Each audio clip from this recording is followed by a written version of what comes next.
creating knurling's pretty easy, so we're going to go over that in this one. But this isn't the only way of doing it. There's tons of different techniques that you could also try and experiment with, especially if you need different types of patterns and whatnot. But for now, we're just going to get started with a cylinder. And you need a grid, basically, is what's going to happen here. It could be a plane, but in our case, a cylinder. We just want to make some kind of grid pattern that can be slightly rectangular or squared. It's up to you. But once you do this, you select all of it, select by face, and then right click and poke the face. Okay. This is going to give us this pattern here. Now we select it all, hit Alt J. It's going to give us this pattern here. Okay. Select it all again. We're going to hit I to inset. We're going to hit I again to do individuals like this.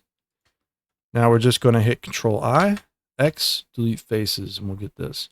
Okay, and this is what we want. So we can press I, inset. We can do that, hold Control and pull them out. Sometimes knurling has more of a square top to it. Sometimes it's a lot more pointy.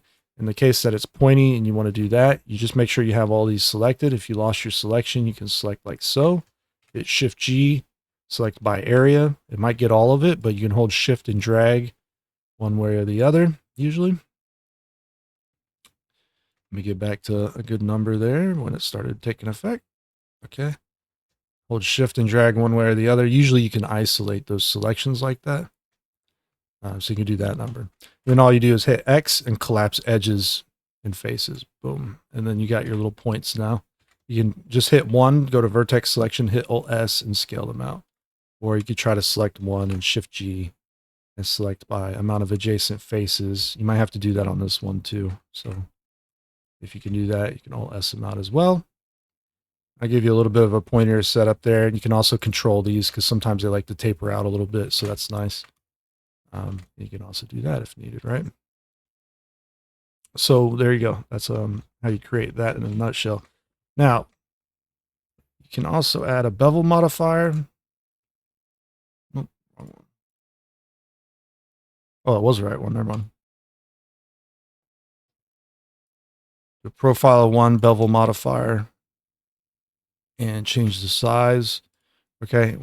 Shade it smooth. Should shade fine. Most of the time you can bake with this. I use it as a floater usually. But if you want to add a subdivision or two to it, I mean, you could if you wanted to. So you just add a subdivision like so. Now, just a heads up, there are other ways of creating patterns on surfaces. So you could always do geometry nodes with like instances on points, but also there's the tissue add-on that comes with Blender, or in the extensions section now anyways. Tissue is quite cool because you can actually go to a little window down here and you'll see that, to set a tissue system up, we'll try making one real quick. Let's say we have this like that. We'll just do the faces for now. But we have like another object. So we'll do a plane, bring it over here, scale it. Let's just inset it, hold Control. All right. And so we can take this and I think it's this one first and then this one. You do tessellate. Or it might be the other way around. I might be wrong. Yeah.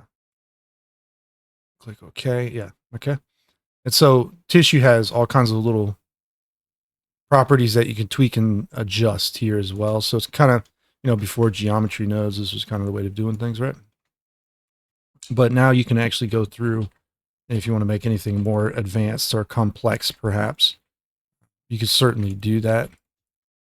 So if you need some like really interesting shapes or patterns or whatever, you want to just model a little bit.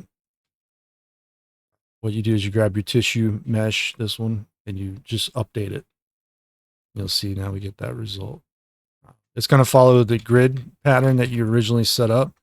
It'd be better, I think, to use geonodes if you need anything more advanced than that. But tissue's pretty interesting. It's a fun little add-on. So if you need some odd knurling patterns or whatever, there you go. That's just another option for you. And I'll check you out in the next one. All right, take care.